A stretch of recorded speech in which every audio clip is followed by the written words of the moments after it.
इस वीडियो में हम बात करने वाले हैं प्रतिरोध की, प्रतिरोधकता जिसको आप विशिष्ट प्रतिरोध भी कहते हैं, विद्युत चालकता कह लो चाहे वैद्युत चालकता कह लो, एक ही बात है। उसको इलेक्ट्रिकल कंडक्टिविटी आप बोलते हैं, इलेक्ट्रिक कंडक्टिविटी बोलते हैं।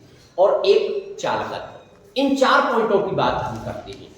वास्तव में इसमें केवल तुम्हें समझना होगा पहले प्रतिरोध को। अगर आपने प्रतिरोध को अच्छी तरह से समझ लिया तो बाकी तीनों टॉपिक आपके अपने आप अच्छी तरह से समझ में आ जाएंगे, केवल उनके बेसिक को समझने की जरूरत पड़ेगी। अब थोड़ी सी बात ये करते हैं कि भाई प्रतिरोध, इसके बारे में थोड़ा सा आइडिया तो आपने जब ओम के नियम को पढ़ा उसमें मिल गया था। ओम के नियम में आपने देखा V/I = नियतांक। तो V/I जो नियतांक आ रहा था निकल करके, V/I में जो नियतांक आया था वही आर था। और जब आपने ओम के नियम को डिड्यूस किया, जब ओम के नियम को आपने निगमित किया, तो उस समय आर की जो वैल्यू आई थी निकल के, वो आई थी mL/NE²A। तो वास्तव में ये वैल्यू निकल करके आई है प्रतिरोध की। लेकिन बात आती है, अगर तुमसे कभी कोई प्रतिरोध की परिभाषा पूछे तो आप ये कह दो कि किसी चालक के सिरों पर लगाए गए विभवांतर और उसमें प्रवाहित होने वाली धारा के अनुपात को प्रतिरोध कहते हैं। ये भी परिभाषा सही है, लेकिन ये फिजिक्स नहीं है, ये मैथमेटिक्स है। ये इसकी मैथमेटिकल डेफिनेशन है, क्योंकि जो फॉर्मूले से हम परिभाषा बनाते हैं उसको मैथमेटिकल डेफिनेशन बोलते हैं। और हम जानना चाहते हैं एक ऐसा कॉन्सेप्ट का रियल में प्रतिरोध है क्या चीज। तो देखिए, प्रतिरोध का मतलब वास्तव में होता है अवरोध, और रियल में किसका? धारा के मार्ग में अवरोध, धारा के मार्ग में रुकावट। आप एक कंडक्टर लेकर के चलते हो, ये कोई कंडक्टर है, और कंडक्टर के अंदर फ्री इलेक्ट्रॉन्स है। जब आप ये कहते हैं कि इसमें विद्युत धारा प्रवाहित हो रही है, जैसे आपने बैटरी लगा दी और बैटरी लगा दी तो प्लस माइनस, यानी इसमें विद्युत धारा प्रवाहित होने लग गई ऐसे। तो विद्युत धारा के लिए कोई नई चीज नहीं आती है इसमें अलग से, बल्कि केवल जो इलेक्ट्रॉन थे वो मुक्त इलेक्ट्रॉन पहले भी घूम रहे थे, लेकिन पहले रैंडम घूम रहे थे। एक इधर जा रहा है, एक इधर जा रहा है, एक इधर जा रहा है, किसी के बारे में कुछ पता नहीं। लेकिन जैसे ही बैटरी लगा देती तो रैंडम मोशन के साथ साथ उनका एक पॉजिटिव प्लेट की तरफ बढ़ना और शुरू हो जाते हैं, एक बहुत छोटे से वेग से, एक बहुत छोटे से औसत वेग से। उसको कहते थे अनुगमन वेग। तो ये जब पॉजिटिव प्लेट की तरफ और बढ़ना शुरू हो जाते हैं रैंडम मोशन के साथ साथ, वो भी है रैंडम मोशन, उसके साथ साथ और आगे बढ़ रहे हैं धीरे धीरे। एक बात बताओ, क्या ये खोखला है? अरे भाई, जो तार हमने लिया वो खोखला है क्या? उसके अंदर बहुत सारे एटम्स हैं, उसके अंदर और भी बहुत सारे इलेक्ट्रॉन्स हैं। इसका मतलब जब इलेक्ट्रॉन आगे बढ़ेगा तो वो टकराएगा, और टकराएगा तो उसके मार्ग में अवरोध उत्पन्न होगा, रुकावट पैदा होगी। तो वास्तव में वो जो अवरोध होता है उसी को कहते हैं प्रतिरोध। तो अब चाहे उन्हें इलेक्ट्रॉनों के मार्ग में अवरोध कह लो, चाहे विद्युत धारा के मार्ग में अवरोध कह लो, क्योंकि इलेक्ट्रॉनों के बहने को ही विद्युत धारा आप कहते हो एक तरह से। समझ गए? तो सिंपल सी परिभाषा, अगर कोई फिजिक्स जानना चाहे आपसे, एग्जाम में मान लीजिए आपसे वाइवा में क्वेश्चन करता है कि बेटा बताओ किसी चालक का जो प्रतिरोध है वो क्या चीज है, अगर आपने कह दिया कि सब V/I को प्रतिरोध कहते हैं, सही है, वो भी ठीक है, लेकिन वो मैथमेटिक्स है। और अगर आपने बताया कि चालक के अंदर जो धारा के मार्ग में अवरोध उत्पन्न होता है, जो रुकावट पैदा होती है, उसी को हम उसका प्रतिरोध कहते हैं, ये सही बात है।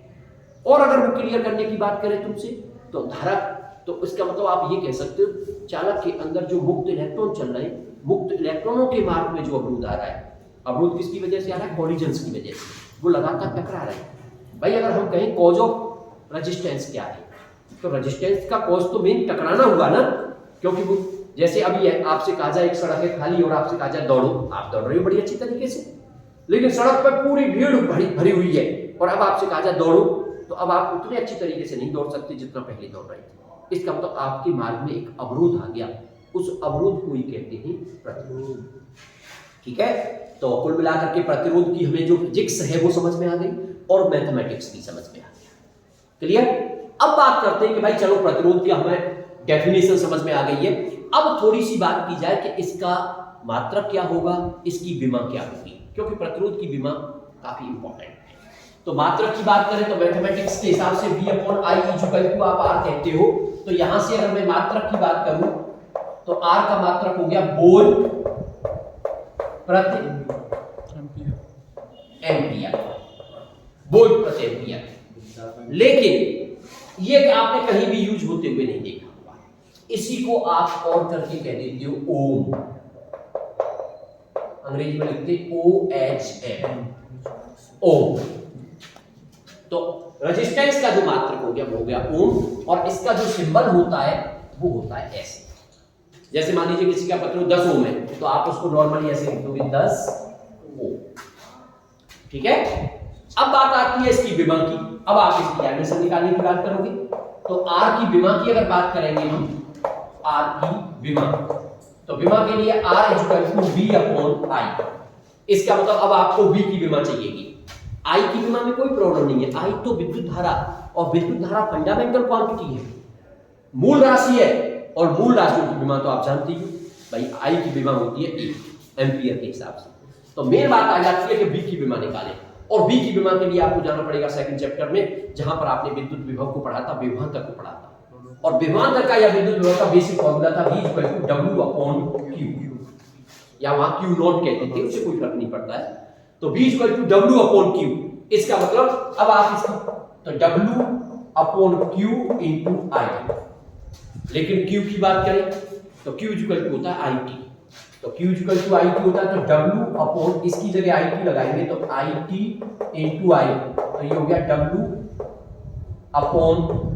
W/I²T। अब आप इसकी विमा निकाल सकते हो। W कार्य की विमा होती है mL²T⁻², अपॉन में A² और टाइम T, एक ही ब्रैकेट में ऊपर ले जाकर के सॉल्व कर दीजिए, L² T की ये ऊपर जाएगी तो -T हो जाएगी, तो -2 पहले से है, एक माइनस और आ जाएगा, T⁻³ और A⁻²। इस तरह से आप प्रतिरोध की विमा निकाल दोगे। तो प्रतिरोध की परिभाषा समझ में आ गई, मैथमेटिकल परिभाषा समझ में आ गई, मात्रक समझ में आ गया, और साथ ही साथ उसकी विमा समझ में आ गई। लेकिन प्रतिरोध जो होते हैं वो छोटे भी हो सकते हैं और बहुत बड़े भी हो सकते हैं। इसलिए जैसे हम छोटे मात्रकों का यूज करते हैं, ऐसे छोटे और बड़े मात्रकों का यूज कर सकते हैं। जैसे माइक्रो ओम, तो माइक्रो समझ के 10⁻⁻, मिली ओम 10⁻³ ओम, नैनो ओम 10⁻⁹। मान लो बड़े मात्रक की बात कर रहे हो, मेगा ओम, तो 10⁻⁻⁶। तो वो आप जानते हो, उसमें कहीं कोई प्रॉब्लम वाली बात नहीं है। तो ये हो गया हमारा प्रतिरोध।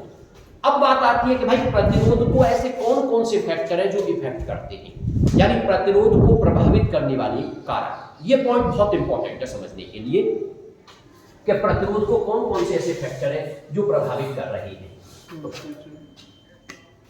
जिन पर प्रतिरोध जो है वो निर्भर करता है।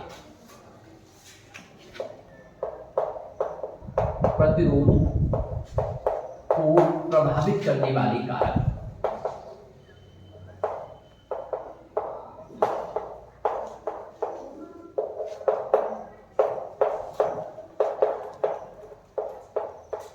देखिए प्रतिरोध को प्रभावित करने वाले कारकों की बात करते हैं, तो आपको फॉर्मूला उसका बेसिक दिख रहा है, R = mL/ne²A।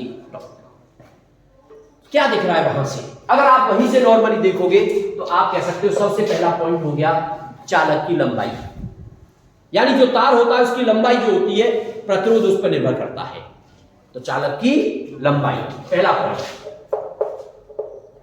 चालक की लंबाई,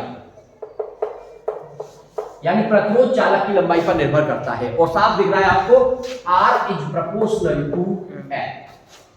अगर तार बड़ा होगा तो प्रतिरोध ज्यादा होगा, और तार अगर छोटा होगा तो प्रतिरोध कम होगा। आप भी समझ रहे हो इस बात को। तार जितना ज्यादा लंबा होगा, इलेक्ट्रॉनों को उतनी दूर तक जाना होगा, तो ज्यादा टक्कर होगी, और ज्यादा टक्कर होगी तो रुकावट ज्यादा होगी, यानी प्रतिरोध का मान ज्यादा आएगा। ठीक है, दूसरा पॉइंट L हो गया आपका। दूसरा देखिए A, चालक का अनुप्रस्थ काट क्षेत्रफल, जिसको आप A मान करके चलते थे, ये वाला। इसका मतलब ये हुआ कि क्या है उसके व्युत्क्रमानुपाती, यानी अनुप्रस्थ काट क्षेत्रफल पर, जैसे लंबाई पर, तो चालक की अनुप्रस्थ काट क्षेत्रफल पर।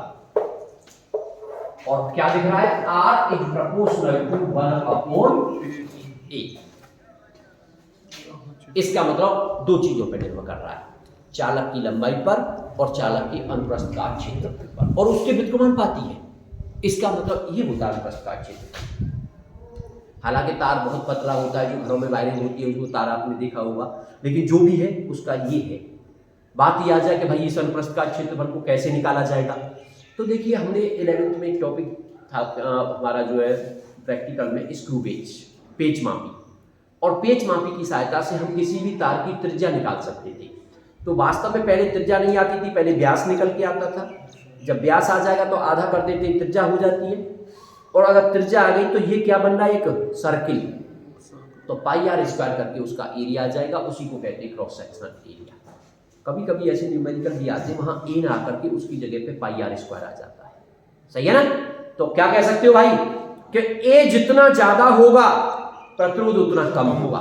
यानी तार मोटा हो तो जो थिक वायर होंगी, मोटे तार होंगे, उनका प्रतिरोध कम होता है, और पतले तारों का प्रतिरोध ज्यादा होता है। बात समझ में आ गई कि नहीं। ऐसे कह सकते हो, सड़क ज्यादा चौड़ी है तो आपको दौड़ने में आसानी है, भले वहां पे भीड़ भाड़ भी है, लेकिन और ज्यादा चौड़ी है तो दौड़ने में थोड़ी आसानी रहेगी। और गली अगर छोटी हो जाए, सड़क छोटी हो जाए, ठीक है ना, और भीड़ भाड़ उतनी ही आप रख रही हो, तो फिर दौड़ने में ज्यादा परेशानी होगी। इसका मतलब पतले तारों का प्रतिरोध ज्यादा होता है और मोटे तारों का प्रतिरोध कम होता है। बात समझ में आ गई कि नहीं। इसका मतलब दो चीजों पर निर्भर कर रहा है। तीसरा जो पॉइंट होता है वो होता है चालक के पदार्थ की प्रकृति। चालक किसका बना हुआ है भाई। चालक तांबे का हो सकता है, एल्यूमिनियम का हो सकता है, चांदी का हो सकता है, लोहे का हो सकता है, किसी का भी हो सकता है। इसका मतलब तार के पदार्थ की प्रकृति पर, तार या चालक की पदार्थ पर भी बोल सकते हो, कोई प्रॉब्लम नहीं है, पदार्थ का, क्योंकि मेन बात तो वह पदार्थ की ही आ रही है, किस पदार्थ का बना हुआ है, तो इस बात पर भी ये निर्भर करता है। लेकिन अब बात आ रही है कि इस पर मैथमेटिकली कैसे दिखाएं। तो वास्तव में आप ये जो देख रहे हो ना, एन का मतलब है एकांक आयतन में नंबर ऑफ इलेक्ट्रॉन्स, तो वो उसी तार पे ही तो निर्भर करेगा। कॉपर के लिए अलग होते हैं, एल्यूमिनियम के लिए अलग होते हैं। ऐसे ही विश्रांत काल की बात की जाए, वो भी थोड़ा सा चेंज होगा। तो कुल मिलाकर के अब जो भी चीज दिखाई दे रही है वो सब तार के पदार्थ पर निर्भर कर रही है। ठीक है, तो अब इन दोनों को जब आप कंबाइन करोगे, यहां से थोड़ा फॉर्मूला और बनाना चाहते हैं हम, R इज प्रोपोर्शनल L और R इज प्रोपोर्शनल 1/A।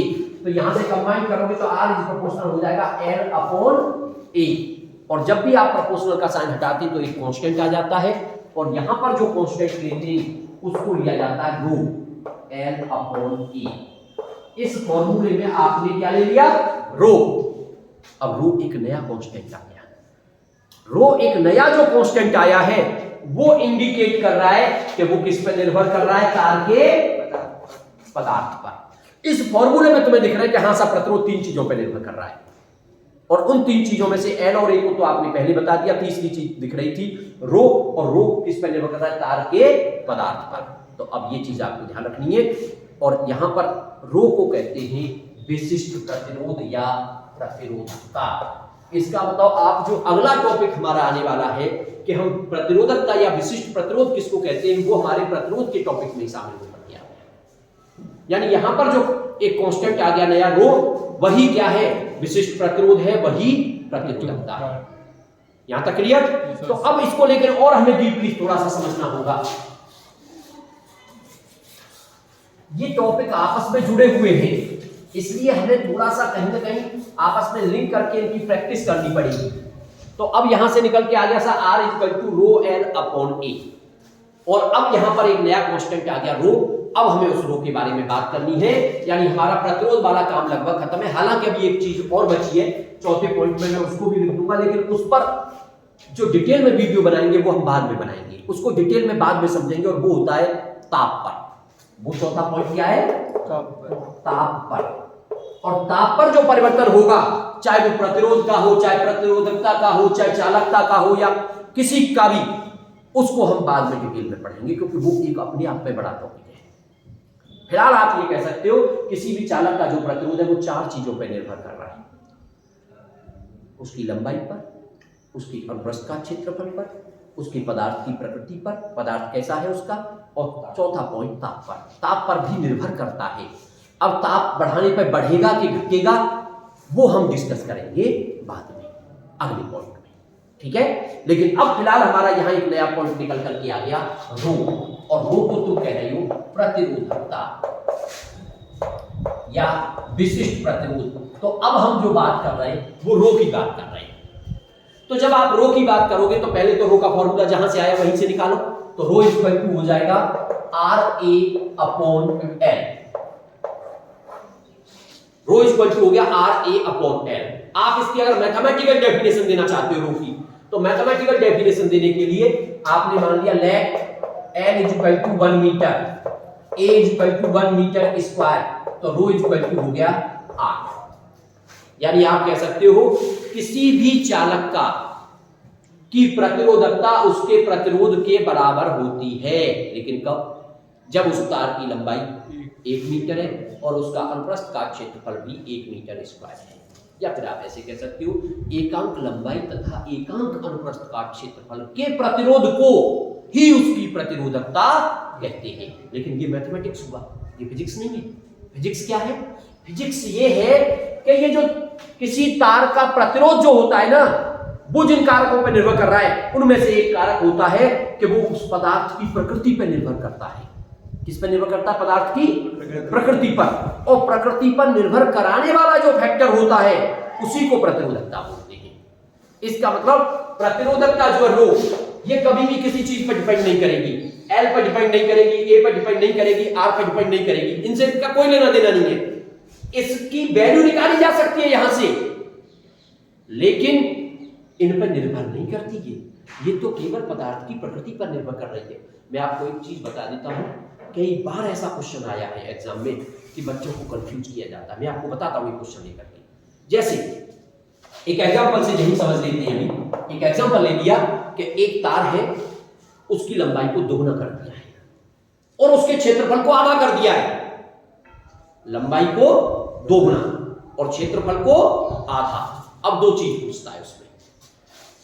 तो प्रारंभिक लंबाई आपने L मान ली और आप कह रहे हो लंबाई को दोगुना कर दिया, तो बाद वाली लंबाई L डैश जो वो हो गई 2L। प्रारंभिक क्षेत्रफल को आपने A मान लिया, तो बाद वाला जो क्षेत्रफल है A डैश वो हो गया A/2, आधा कर दिया ना। अब पहला प्रतिरोध क्या हो गया साहब? पहला प्रतिरोध हो गया R equal to rho L upon A। पूछ क्या रहा है वो कि लंबाई को दोगुना कर दे और क्षेत्रफल को आधा कर दे, तो बताइए उसका प्रतिरोध क्या हो जाएगा और बताइए उसकी प्रतिरोधकता क्या हो जाएगी। दो चीजें पूछ रहा है आपसे, प्रतिरोध क्या हो जाएगा और प्रतिरोधकता क्या हो जाएगी। तो आप पहले तो इनिशियल बात करिए। आपने मान लिया, माना कि तार का क्षेत्रफल A और उसकी लंबाई L है, तो फिर R इक्वल टू हो जाएगा रो L upon A equation first. फिर दोबारा में बात करोगे कि लंबाई उसकी डबल हो गई, तो L डैश को मान लिया 2L, क्षेत्रफल आधा हो गया तो A डैश को A/2। अब कहोगे तब R dash equal to rho L dash upon A dash. यहां मत डैश लगा देना। क्यों नहीं लगाना डैश? क्योंकि ये तो उस तार की प्रकृति पर निर्भर कर रहा है। भाई तांबे का तार था, आपने लंबाई दुगनी कर दी तो वो लोहे का थोड़ी हो गया। आपने क्षेत्रफल को आधा कर दिया तो वो कोई उसका मटेरियल थोड़ी बदल गया। जब तक वो बात नहीं करता कि मटेरियल बदल दिया गया, तब तक रो नहीं बदलेगा। समझ गए ना बात को? इसका मतलब रो रहेगा इक्वेशन। अब वैल्यू लगा दो। रो L डैश की वैल्यू कितनी है? 2L। A डैश की वैल्यू कितनी है? A/2। 2 ऊपर चला जाएगा, 2 और 2 4 हो जाएंगे, और रो L अपॉन A। और रो L अपॉन A समीकरण 1 से किसके बराबर है? पहले वाले प्रतिरोध के। तो प्रतिरोध कितने गुना हो गया? 4 टाइम्स हो गया। बहुत इंपॉर्टेंट क्वेश्चन है ये, अक्सर इस तरह का पूछ लेते हैं। तो आपने प्रतिरोध को तो बता दिया भाई, लेकिन अगर इसी क्वेश्चन में कंफ्यूज करने के लिए क्या करता है कि the resistivity of a material is given by the formula this. वो कंफ्यूज कर रहा है तुम्हें। मतलब आप अच्छा खासा जानते थे, आप अच्छा खासा कर सकते थे, लेकिन वो तुम्हें कंफ्यूज कर रहा है। क्या कह रहा है कि किसी तार की जो प्रतिरोधकता है, किसी तार का जो विशिष्ट प्रतिरोध है, वो इस फार्मूले से दिया जाता है। यानी वो उसने फार्मूला भी दे दिया तुम्हारे लिए। और अब कह रहा है कि अगर उसकी लंबाई को दुगना कर दूं, उसके क्षेत्रफल को आधा कर दूं, तो बताइए प्रतिरोधकता क्या हो जाएगी। अब बच्चा कंफ्यूज हो जाता है। वो क्या करता है, वो पहले शुरू में मान लेता है कि तार की लंबाई L और क्षेत्रफल A है, तो ρ = लगा देता है RE/L, और दोबारा में फिर लगाता है तो ρ = R और A की जगह पे A/2 और L की जगह पे 2L, और ये दो नीचे आ जाएगा 1/4 और RE/L, और इसको रो कह दोगे तो 1/4 रो। इसका मतलब क्या हो गई, प्रतिरोधकता जो हुई वो पहली वाली प्रतिरोधकता की क्या हो गई है, 1/4 टाइम्स हो गई है, जो कि बिल्कुल गलत है। क्यों गलत है, क्योंकि वो तो निर्भर ही नहीं करता भाई, वो तो किस पे निर्भर कर रहा है, पदार्थ की प्रकृति पर। तांबे का है तो तांबे पर, एल्यूमिनियम का है तो एल्यूमिनियम पर। तार की लंबाई को दुगनी की छोड़ो 10 गुनी कर दो, उससे उसका क्या लेना देना है। इसलिए कई बार ऐसा क्वेश्चन पूछा गया है कि अगर ये फॉर्मूला नहीं देता और केवल ये कहता कि अच्छा बताओ सब प्रतिरोधकता पे क्या प्रभाव, तो एक बार को तुम्हारे दिमाग में रहता कि प्रतिरोधकता तो क्या होती है, वो तो नियत रहती है, वो तो पदार्थ की प्रकृति पर निर्भर करती है, उसका तो कोई फर्क ही नहीं पड़ेगा। लेकिन फॉर्मूला देकर के उसने आपको बाउंड किया, आपको कंफ्यूज किया उसने, क्योंकि आप फॉर्मूले की तरफ देखोगे, आप सोचोगे कि भाई फॉर्मूले में रख करके वैल्यू निकाली जाएगी, जबकि इस फॉर्मूले से उसका कोई लेना देना नहीं है। फॉर्मूले से रो की वैल्यू आ सकती है, लेकिन अब आप कहोगे कि साहब अगर ए और एल बदल रहे तो रो क्यों नहीं बदला। अरे भाई रो इसलिए नहीं बदला कि ए और एल बदलने से ये आर भी बदल गया और उसी हिसाब से बदल गया जिस हिसाब से ये बदली थी। तो ए और एल बदलने से केवल प्रतिरोध बदलता है, रो पर कोई फर्क नहीं पड़ता। अगर ऐसा कभी क्वेश्चन आ जाए रो के चेंज करने की बात करे तो अपने आप तुम्हें ध्यान रखना है कि वो केवल और केवल प्रकृति पर निर्भर कर रहा है, पदार्थ पर उस पर कोई प्रभाव नहीं पड़ रहा। बात समझ में आ गई कि नहीं, तो ये चीज आप ध्यान रखेंगे, बहुत इंपॉर्टेंट पॉइंट है। अब मैं थोड़ा सा आगे बढ़ता हूं। अब देखिए हम बात कर रहे थे भाई रो की, तो रो की परिभाषा हमने दे दी, रो को समझा दिया, मैथमेटिकल परिभाषा भी हमने दे दी और वैसी परिभाषा भी हमने बता दी कि क्या है। अब बात आती है कि रो का मात्रक निकालो। तो जब आप रो के मात्रक की बात करोगे, इसके यूनिट की बात करोगे, तो रो = RA/L है, तो R की जगह पे ओम, A की जगह मीटर स्क्वायर अपॉन L की जगह पे मीटर, 1 मीटर से मीटर कट गया तो मात्रक आ गया ओम इंटू मीटर। मात्रक क्या आ गया, ओम इंटू मीटर। अब अगर आप विमा निकालने की बात करते हो तो जो R की विमा आई थी उसमें मीटर और लग जाएगा, मीटर का मतलब 1 L और लग जाएगा। बात समझ में आ गई कि नहीं, तो आप लोग की विमा निकाल दोगे। लेकिन एक चीज और समझनी है, क्योंकि हमारे पास R का बेसिक फॉर्मूला ये है। अब तो कभी कभी तुमसे पूछ सकता है find out the resistivity in terms of relaxation time, यानी आपसे रो का वो फॉर्मूला पूछ सकता है जो विश्रांत काल के पदों पर निर्भर करता हो। तो आप ध्यान दीजिए जरा, भाई आप एक तरफ तो कह रहे हो R = ρL/A और इधर R को लिख रहे हो mL/NE² टॉ। इसका मतलब L और A को थोड़ा ध्यान दो, इसका मतलब R होता है ρL/A, तो L/A को छोड़ दूंगा तो बाकी जो सारी चीजें वो किसके बराबर होनी चाहिए, वो रो के बराबर होनी चाहिए। साफ दिख रहा है ना भाई, आपके सामने साफ लिखा हुआ है कि R ρL/A, तो इस फॉर्मूले में L और A को छोड़ दूंगा, L और A की जगह पे, तो बाकी जो भी चीजें वो रो के बराबर है। या ऐसे समझ में ना आए तो डिवाइड करके देख लेना, तो डिवाइड कर दोगे सारी चीजें कट जाएंगी, रो की वैल्यू निकल करके आ जाएगी, ऐसे समझ लेना। तो कुल मिलाकर के अगर रो का कभी फॉर्मूला पूछे इसके विश्रांत काल के पदों में, तो रो हो जाएगा m/NE² टॉ। ये रो का फॉर्मूला निकल के आ गया विश्रांत काल के पदों में, रो m/NE² टॉ। ये विश्रांत काल के पदों में आ गया। ठीक है भाई। अब बात की जाती है कि चलो रो भी हो गया हमारा, यानी प्रतिरोध हो गई हमारा, प्रतिरोधकता हो गई। अब दो चीजें और बच रही हैं, उन दोनों चीजों में बहुत ज्यादा परेशान होने की जरूरत नहीं है। पहली बात मैं करता हूं चालकत्व की। केवल इतना कॉन्सेप्ट याद रखना, चालकत्व क्या चीज है, it is the reciprocal of resistance. ये प्रतिरोध का व्युत्क्रम है, यानी चालकत्व = 1/R। तो बस इतना याद रखोगे, उसी से हमारा काम हो गया कि चालकत्व क्या है, प्रतिरोध का व्युत्क्रम। अब कोई भी फॉर्मूला भी बनाओगे तो उसके प्रतिरोध वाले फॉर्मूले का उल्टा कर देना, अपने आप सारा काम हो जाएगा, उसकी यूनिट उल्टी हो जाएगी। अगर उसकी डायमेंशन निकालोगे तो डायमेंशन में जो पावर प्लस की थी वो माइनस हो जाएंगी, माइनस वाली पावर प्लस की हो जाएंगी, सब काम अपने आप हो जाएगा। तो बात अगर चालकत्व की आ जाए, चालकत्व तो अगर आप जी से कुछ बुकों में जी से इसको डिनोट किया है तो जी इज इक्वल टू 1/r, प्रतिरोध के व्युत्क्रम को कहते हैं। और अगर मात्रक की बात करोगे तो वैसे तो 1/ओम, और 1/ओम को कह सकते हैं ओम इनवर्स। तो देखिए 1/ओम, या फिर इसको कह सकते हैं ओम इनवर्स। लेकिन एक और मजेदार बात है कि इसके लिए एक यूनिट का और यूज करते हैं जिसको कहते हैं मोहो, और मोहो हिंदी में लिखते हैं ऐसे मोहो। और मजेदार बात क्या है वो देखो थोड़ा सा ध्यान से, ओम को कैसे लिखा जा रहा है OHM, और उसका इनवर्स कैसे लिख रहा है MHO, यानी उल्टा कर दिया है MHO। ठीक है, तो चालकत्व का जो मात्रक हो गया वो हो गया मोहो MHO। क्लियर? ठीक है, सारी चीजें निकल के आ जाएंगी। अब बात करते हैं विद्युत चालकता की। इसके लिए भी ज्यादा परेशान होने की जरूरत नहीं है आपको। प्रतिरोधकता के व्युत्क्रम को विद्युत चालकता कहते हैं।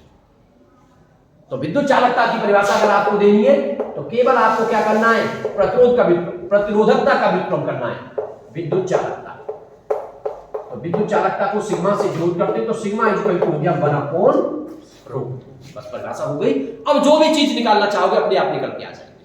आप मान लीजिए ये वाला फॉर्मूला निकालना चाहते हो, ρ इक्वल टू RA/L, तो यहां से ये हो जाएगी L/RA। भाई ρ इक्वल टू RA/L, उल्टा करना रो का, तो L/RA, ये हो गई सतह। आप चाहते हो कि इसे हम विश्रांत काल के पदों में लाना चाहते हैं, तो विश्रांत काल के पदों में ρ इक्वल टू M/N/E², उल्टा कर दो, तो फॉर्मूला हो गया NE²/N, ये फॉर्मूला निकलना क्या। अब बात आ जाएगी इसका यूनिट निकालो, तो जो प्रतिरोधकता का मात्रक आया था उसका उल्टा कर दो। प्रतिरोधकता का मात्रक था ओम मीटर, इसका मतलब इसका मात्रक आ गया 1/ओम इंटू मीटर। अब 1/ओम इंटू मीटर, 1/ओम को क्या लिख देते हो, अब ये भी पढ़ाया आपने, मोहो, क्या लिख देते हो, इसका मतलब ये हो गया मोहो पर मीटर, यानी चालकता का मात्रक हो गया मोहो पर मीटर। तो इस तरह से मेन जो टॉपिक था वो प्रतिरोधी था, प्रतिरोध को ही हमने पढ़ा। उसी में एक फैक्टर आ गया कि प्रतिरोध जिन फैक्टरों पर निर्भर करता था उनमें एक फैक्टर था जिसको प्रतिरोधकता कह रही थी। जब प्रतिरोधकता सीख ली आपने, प्रतिरोध और प्रतिरोधकता को आप सीख गए, तो प्रतिरोध के व्युत्क्रम को आप चालकत्व कह रहे हो और प्रतिरोधकता के व्युत्क्रम को आप विशिष्ट चालकता कह रहे हो। अगर ये कॉन्सेप्ट याद रहेगा, आप विमा निकाल दोगे, डायमेंशन निकाल दोगे, जो भी यूनिट पूछा जा रहा है वो यूनिट निकाल दोगे, कोई ऐसी प्रॉब्लम नहीं आएगी। फॉर्मूले को आप अपने आप बना दोगे उसको उल्टा करके। ठीक है ना, तो ये चारों टॉपिक आपके कंप्लीट।